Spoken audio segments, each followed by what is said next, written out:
Topic maths classes. अगर आपने last video देखा है तो आपको पता होगा कि हमने थर्ड चैप्टर स्टार्ट किया था जिसमें हमने basics of types of line पढ़ा था। ठीक है बेटा, उस पे हमने इसका कॉन्सेप्ट को क्लियरली समझ लिया था और इसी पे कैसे क्वेश्चंस आते हैं। Like if you talk about the 1 markers या 2 मार्कर्स या 3 मार्क्स भी कभी कभी आ जाता है इस टॉपिक से। ठीक है, तो वो सब हम आज की वीडियो में डिस्कस करने वाले हैं। ठीक है बेटा, अगर आपको चैनल पसंद आ रहा है तो आप इस चैनल को अपने फ्रेंड्स के साथ भी शेयर कीजिए और चैनल को ऑफकोर्स सब्सक्राइब तो करना ही है। ठीक है बेटा, और लाइक भी करना है, राइट। और आपने अपनी वीडियो क्वालिटी को 720 पिक्सल पे सेट करके देखा कीजिए तो आपको सब कुछ बहुत अच्छे से क्लियरली दिखाई देगा। ठीक है, हो सकता है 360 पिक्सल की क्वालिटी में आपको थोड़ा ब्लरी दिखता हो, या वैसे तो दिखता नहीं है। इनकेस अगर आपको और अच्छी पिक्चर क्वालिटी चाहिए तो do set your picture quality eight 720 pixel. ठीक है बेटा, तो चलिए शुरू करते हैं कि जो हमने लास्ट वीडियो में क्या था उसके हमारे कॉन्सेप्ट पे कैसे क्वेश्चन आते हैं अगर हम इसमें हाई मार्कर्स की बात करते हैं। ठीक है बेटा, तो मैंने क्वेश्चन लिखा हुआ है, ऑफकोर्स ये सीबीएसई में आया हुआ क्वेश्चन है। आपको पूछा है फॉर व्हाट वैल्यू ऑफ के।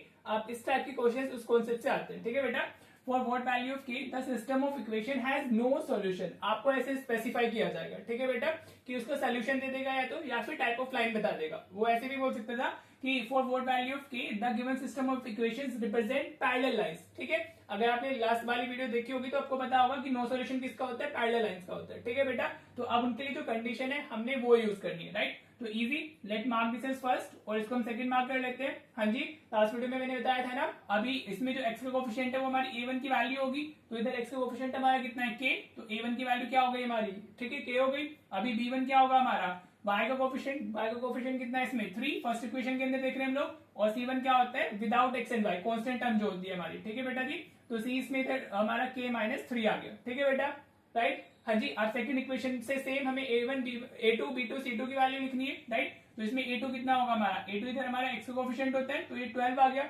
हाँ जी, b2 y का कोफिशिएंट होगा इन इक्वेशन सेकंड, y का कोफिशिएंट इधर हमें k दिया हुआ है तो b2 की वैल्यू कितनी आ गई, k आ गई। हाँ जी, और जो c2 होता है that is the constant term, तो इधर वो सेकंड इक्वेशन में हमारी 6 है। ठीक है बेटा जी, होप यहां तक क्लियर हो गया होगा। अब आपको पता है कि हमारे क्या है, नो सॉल्यूशन दी हुई इनकी, तो आप सीधे कंडीशन लिख लोगे फॉर नो सॉल्यूशन। हाँ जी, हमारी जो कंडीशन होती है that we studied in the last class, ठीक है, तो वो क्या होती है हमारी, that is a1 upon a2 is equals to b1 upon b2 not equals to c1 upon c2। ठीक है बेटा जी, दिस इज द कंडीशन जो हमारी पैरेलल लाइन को रिप्रेजेंट करती है और पैरेलल लाइंस के ही नो सॉल्यूशन होते हैं। ठीक है, अब आपको कुछ नहीं करना है, जस्ट सब्स्टिट्यूट करनी है वैल्यूज। तो a1 हमारा कितना है, k/12 हो गया। हाँ जी, equals to b1 is what 3 और हमारा b2 कितना हो गया, k हो गया। हाँ जी, और इसमें ना नॉट इक्वल्स टू c1 और हमारा k माइनस 3 है एंड c2 इज 6। ठीक है बेटा जी, क्लियर। तो अब आप इक्वल वाला साइन यूज कर लीजिए। हाँ जी, अगर मैं इन दोनों पेयर्स को यूज करता हूँ तो मैं अगर क्रॉस मल्टीप्लाई करूंगा तो k इंटू के क्या हो जाएगा, k स्क्वायर होगा इक्वल्स टू 12 इंटू 3 36 हो गया। ठीक है बेटा, समझ आया। If you are using this pair जो हमारा इक्वल वाला है a1 upon a2 equals to b1 upon b2, तो वहां से हमें क्या मिला, क्रॉस मल्टीप्लिकेशन के बाद में k स्क्वायर इक्वल्स टू 36। तो अभी अगर आप स्क्वायर इधर शिफ्ट करोगे तो प्लस माइनस में वो कन्वर्ट हो जाता है, तो k की वैल्यू क्या आ गई हमारी, प्लस माइनस 6 आ गई। ठीक है बेटा जी, क्लियर। तो k कैन बी दी 6 और k कैन बी दी -6। ठीक है, लेकिन यहाँ पर अपना आंसर आपको खत्म नहीं करना है, आप ना एक बार ये वाला पेयर भी यूज करोगे टू चेक कि k क्या नहीं ले सकता है। हो सकता है जब हम इसको सॉल्व करें तो इन दोनों में से कोई एक वैल्यू आ जाए तो फिर वो k नहीं होगा। ठीक है बेटा जी, अभी from this we can see कि k 6 और -6 दोनों हो सकता है, लेकिन we need to check from here also कि हमारा वो k क्या होगा, ठीक है, या क्या नहीं होगा, सॉरी। ठीक है, तो if you are using this pair तो हमारा ये क्या है, 3 upon k not equals to k minus 3 upon 6 आ गया। हाँ जी बेटा, अगेन द क्रॉस मल्टीप्लीकेशन, तो ये 6 इंटू 3 18 होगा equals to k square minus 3k हो जाएगा and that is not equals to. हाँ जी बेटा, समझ में आ रहा है, होप आपको अच्छे से क्लियर हो रहा होगा। अभी अगर आप यहाँ इसको 18 को उधर शिफ्ट करते हो तो 18 सॉरी यहाँ 0 हो जाएगा हमारा, ये क्वाड्रेटिक इक्वेशन बनने वाली है ना हमारी, ये 0 हो गया and that is not equals to k square minus 3k minus 18 आ जाएगा। ठीक है बेटा जी, क्लियर। अब इसको हम कैसे सॉल्व करते हैं, हाँ जी, ये मिडल टर्म से होगा हमारा, ये 18 है तो इसको अगर मिडल टर्म को स्प्लिट करते हैं तो we can write -6k plus 3k minus 18। ठीक है बेटा, इसको मिडल टर्म स्प्लिटिंग नहीं आती है वो बता दीजिएगा, राइट। तो 0 इक्वल्स टू k हम यहाँ से कॉमन लेंगे तो k माइनस 6 मिलेगा, यहाँ से प्लस 3 कॉमन आएगा तो this will be k minus 6। जिसको मिडल टर्म स्प्लिटिंग में इशू है वो प्लीज बता दीजिएगा, राइट। तो 0 इक्वल्स टू k प्लस 3 हमारा फैक्टर आ गया, नॉट इक्वल्स टू है सॉरी ये, और then another factor is k minus 6।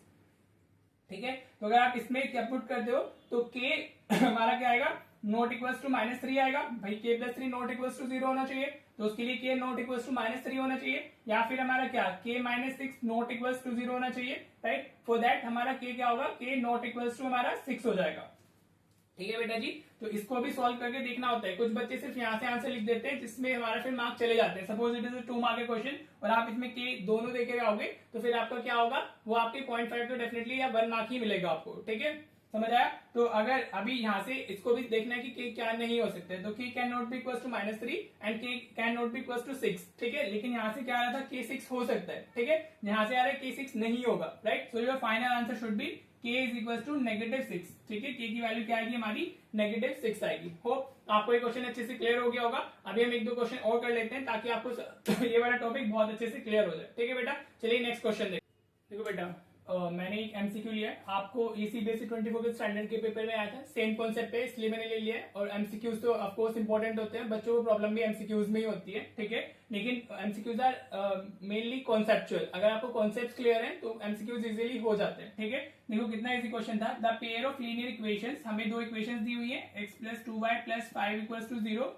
हाँ जी, एक इक्वेशन तो हमारी ये हो गई, ठीक है। एंड हमारी सेकेंड इक्वेशन दी हुई है क्या, -3x = 6y - 1, ठीक है। ये हमारी सेकेंड इक्वेशन दी हुई है, पूछ रहा है हैज, उसकी सोल्यूशंस पूछे कि कितने सोल्यूशन होंगे, तो वापस आपको उन्हीं कंडीशंस में जाना होगा, तभी आप बता पाओगे कि उसके कितने सोल्यूशन होंगे, ठीक है बेटा जी। तो पहले इसको इधर शिफ्ट कर लो, क्योंकि सारी टर्म्स इसमें इस तरफ है फर्स्ट इक्वेशन में, सेकंड के लिए भी हम वही कर लेते हैं। तो अगर मैं इसको इधर शिफ्ट करता हूँ, -3x, ये -6y और +1 = 0 होगा, दिस इज इक्वेशन सेकंड, हाँ जी बेटा। शिफ्टिंग की है, अगर इधर शिफ्ट करेंगे तो साइन चेंज हो जाते हैं। जिस बच्चे को इसमें शिफ्टिंग में इशू है वो भी कमेंट करे, मैं शिफ्टिंग का भी बता दूंगा। बिकॉज अगर आपको 6, 7, 8 अच्छे से नहीं आती है तो 9, 10 और 11, 12 में आपको फिर काफी प्रॉब्लम आती है, ठीक है बेटा जी। चलिए आप देखो भाई, a1 कितना है हमारा यहाँ पर, a1 is the coefficient of x in equation first, हाँ जी, इक्वेशन फर्स्ट हमारी ये x का कोफिशिएंट 1 हो गया, राइट। हमारा b1 क्या है, y का कोफिशिएंट फर्स्ट इक्वेशन में, तो वो 2 है, हाँ जी। और c1 क्या होता है, कांस्टेंट टर्म, दैट इज 5, हाँ जी। अब सेकंड इक्वेशन में आते हैं, तो a2 क्या होगा हमारा, -3, x का जो कोफिशिएंट है दैट इज -3 ना, b2 क्या है हमारा, y का कोफिशिएंट, तो वो -6 है, हाँ जी। और जो c1 है, c2 है हमारा, दैट इज 1, ठीक है बेटा। अब हम कैसे करेंगे इसको, a1/a2 पहले फाइंड करके चेक करेंगे, हमें कंडीशन तो उसी में से ढूंढनी है ना, ठीक है। देखो बेटा, जिसको लास्ट क्लास जिसने नहीं किया उसको ये समझ नहीं आएगा, लास्ट क्लास को जरूर अच्छे से देख लेना, ठीक है। तो दिस इज 1/-3, हाँ जी, एनी इशू। अभी अगर हम b1/b2 फाइंड करते हैं तो वो कितना मिलेगा हमें, 2/-6 है वो, ठीक है बेटा जी। तो 2 1 is 2, 2 3 6, तो ये कितना आ गया, 1/-3 आ गया, हाँ जी बेटा। अगर हम c1/c2 देखते हैं तो वो क्या है हमारा, c1/c2 इज 5/1, हाँ जी, which is 5 basically, right. Now you can see जो हमारा a1/a2 is equal to b1/b2 है, ठीक है बेटा। तो हमारा क्या मिला है, a1/a2 equal to b1/b2 not equal to c1/c2, ये वाली कंडीशन मिली है, हाँ जी। तो ये कंडीशन किसके लिए होती है, ये होती है हमारी पैरेलल लाइंस के लिए। कौन सी लाइन को रिप्रेजेंट कर रहे हैं, पैरेलल लाइंस को रिप्रेजेंट कर रहे हैं, ठीक है। और पैरेलल लाइंस के क्या होते हैं, नो सॉल्यूशन होते हैं, क्या कितने सॉल्यूशन होते हैं पैरेलल लाइंस के, नो सॉल्यूशन, ठीक है बेटा। So for this question option D is the correct answer, हाँ जी। वो ऑप्शन चेंज भी कर सकता था, वो ऐसे भी दे सकता था, pair of linear equations represent parallel lines, coincident lines, intersecting lines, और मतलब नन ऑफ दीज या कुछ भी ऑप्शन डाल सकता था, ठीक है बेटा। तो आपको क्लैरिटी होनी चाहिए, ठीक है। So for this question option D is the correct answer. और ऐसे एमसीक्यूज डेफिनेटली आते हैं, pair of linear equation in 2 variable से ऐसे क्वेश्चंस आते हैं, स्टैंडर्ड के पेपर में भी आते हैं और बेसिक में भी आते हैं। लेवल में ज्यादा डिफरेंस नहीं है दोनों के, तो if you are basic student तो भी आपको ये करना है। अगर आप स्टैंडर्ड हो तो वो स्टैंडर्ड के पेपर है, यू कैन सी, ठीक है बेटा। चलिए भी क्वेश्चन और देखते हैं, ठीक है, फिर हम इस वीडियो को एंड करेंगे ताकि फिर हमारे अच्छे से कॉन्सेप्ट क्लियर हो जाएगा, ठीक है बेटा जी। चलो देखते हैं नेक्स्ट क्वेश्चन। देखो बेटा, ये क्वेश्चन लिया मैंने, ऐसा क्वेश्चन भी सीबीएसई पूछ लेता है। आपको बताना है find the values of a and b for which the following system of equations has infinitely many solutions, ठीक है। तो आपको इस चीज पे फोकस करना है, क्योंकि आपको अकॉर्डिंगली ही कंडीशन यूज करनी होगी। आपको इनफाइनाइटली मेनी सोल्यूशन दिया है, आपको नो सोल्यूशन दिया है, आपको यूनिक सोल्यूशंस दिए, तो आप अकॉर्डिंगली अपनी वैल्यूज फाइंड करते हो, ठीक है बेटा जी। तो अभी हमें इनफाइनाइटली मेनी सोल्यूशन दिया है, मींस कोइंसिडेंट लाइन, तो हमें वही कंडीशन यूज करनी होगी। Suppose this is what first line हमारी, और ये हमारी सेकंड इक्वेशन होगी, ठीक है बेटा जी, हाँ जी। तो अब a1 क्या होगा हमारा, पहले सबसे काम हमारा मेन काम यही होता है कि हमें a1 b1 c1 और a2 b2 c2 की वैल्यूज लिखनी है, राइट। तो a1 क्या है हमारा x का कोफिशिएंट इन हमारा first equation, so that is 2a minus 1।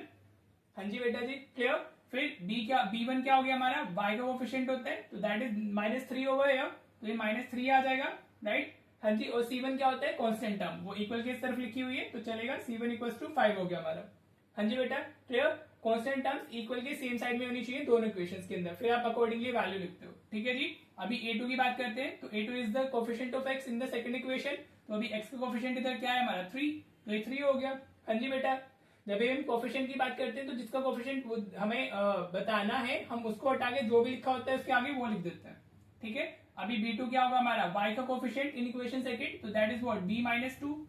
हाँ जी, ये b माइनस 2 दिया हुआ है, एंड देन हमारा c2 इज व्हाट, c2 हो गया हमारा 3, ठीक है बेटा जी। अब सारी वैल्यूज आ गई है, तो आपको क्या लिखना है, फॉर इनफाइनाइटली मेनी सॉल्यूशंस, जो भी बोला हुआ है आपको उसमें हमें इनफाइनाइटली मेनी सॉल्यूशंस दिए हुए हैं, तो हम वही लिखेंगे, फॉर इनफाइनाइटली मैनी सॉल्यूशंस हम डाल देंगे। अगर कोइंसिडेंट लाइन, वो यहाँ पर कोइंसिडेंट लाइन भी दे सकता था, the given system of equations represent coincident lines, तभी भी हमें सेम वे में ही जाना होता है, ठीक है बेटा जी। तो अभी क्या कंडीशन होती है हमारी, आप कंडीशन भी लिखोगे क्योंकि स्टेप वाइज मार्किंग होती है, तो आपको 0.5 करके सब जगह स्टेप्स दिए होते हैं जिनकी मार्क्स होते हैं, ठीक है जी। तो this is the one of the step जिसके 0.5 मार्क्स होते हैं, तो कंडीशन लिखनी होगी, समझ आ रहा है बेटा, राइट। चलिए वैल्यूज डालते हैं। अब a1 की वैल्यू कितनी है हमारी, 2a minus 1 divided by a2 is what 3 हो गया हमारा, ठीक है बेटा। Clear, b1 is what -3 upon b minus 2 is the value of b2।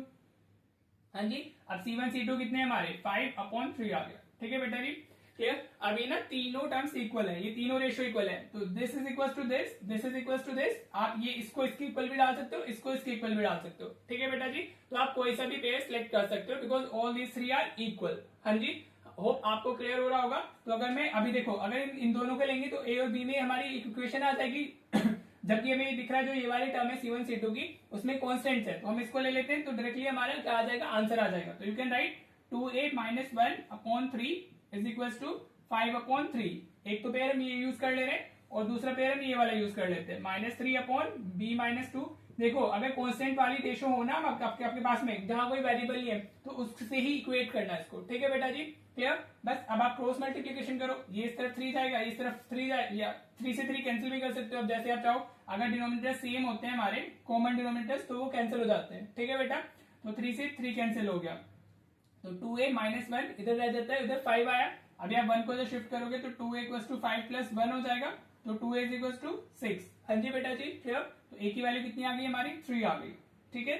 इस तरीके देखो कितना इजी क्वेश्चन है, राइट। अभी आप इसको सॉल्व कर लो। हाँ जी, इसमें तो क्रॉस मल्टीप्लीकेशन ही करना होगा, तो -3 इंटू 3 हो जाएगा, और इक्वल में हमारा 5b माइनस 2 आ जाएगा, ठीक है बेटा। ये तो कैलकुलेशन पार्ट होते हैं, कैलकुलेशन तो आपको अच्छे से आती होंगी, नहीं आती है तो आप बता दीजिएगा, मैं तो वैसे करता ही हूँ। फिर भी अगर कैलकुलेशन जब मैं कर रहा होता हूँ आपको आती है, तो यू कैन लाइक आप उस वीडियो को फॉरवर्ड कर सकते हो, ठीक है बेटा, ताकि आपका टाइम सेव हो सके। तो -9 अगर अंदर मल्टीप्लाई करोगे तो 5b माइनस 10 हो जाएगा। हाँ जी बेटा, अब -10 को इधर शिफ्ट कर दो, तो -9 plus 10 is equal to 5b मिल गया हमें, क्लियर बेटा जी। -9 plus 10 is what 1 is equal to 5b, right. अब 5 इधर शिफ्ट आएगा, तो शिफ्ट होगा, तो 1/5 इज इक्वल टू b हो गया, b की वैल्यू क्या आ गई हमारी 1/5 आ गई, ठीक है बेटा जी। तो इस तरीके से करना होता है, देखो कितने इजी क्वेश्चन है। तो अभी हमने टाइप 1 ऑफ क्वेश्चन चैप्टर कर लिया है, जैसे सीबीएसई पूछता है, राइट। अब नेक्स्ट वीडियो में हम अपना सॉल्यूशंस ऑफ ये स्टार्ट करेंगे, pair of linear equation in 2 variable, उसकी 3 मेथड होते हैं, हम तीनों पढ़ेंगे, और फिर वर्ड प्रॉब्लम्स। तो ये रहेगा पूरा इस चैप्टर का शेड्यूल कि हम कैसे कैसे क्या क्या करने वाले हैं। तो कल की क्लास में, मतलब नेक्स्ट क्लास में, will be studying one of the methods जिसको हम यूज करते हैं टू सॉल्व द हमारा pair of linear equation in 2 variables, ठीक है बेटा। होप आपको ये वाला टाइप अच्छे से क्लियर हो गया होगा। अभी मैं आपको एक क्वेश्चन दे देता हूँ, दैट इज योर होमवर्क, जिसका आंसर आपको कमेंट करके बताना है, then I will be checking कि आप लोग कितना सीरियस हो, ठीक है बेटा जी। तो अभी इसके बाद में भी एक क्वेश्चन लिख देता हूँ, and that is your homework, ठीक है बेटा। चलिए देखते हैं वो क्वेश्चन। ऑलराइट बेटा, देखो ये क्वेश्चन लिखा है मैंने, find the value of k for which the following system of equation has infinite solutions, ठीक है। तो आपको इनफाइनाइटली मैनी सॉल्यूशन वाली कंडीशन यूज करनी है, ये दो इक्वेशंस दी हैं, and you have to find the value of k, और आपको इसका आंसर कमेंट बॉक्स में डालना है, so that I can check कि आप कितना सीरियस हो, ठीक है बेटा जी। होप आपको टाइप 1 अच्छे से क्लियर हुआ होगा, राइट। अब हम ऑफकोर्स मैंने बताई दिया है जो भी शेड्यूल है हमारा, नेक्स्ट वीडियो में हम एक मेथड पढ़ेंगे to solve the system of pair of linear equations, ठीक है बेटा जी, clear. And of course if you are liking the channel, आपको अच्छा लग रहा है, आपको वीडियोस अच्छी लग रही है, तो do share with your friends, ठीक है बेटा।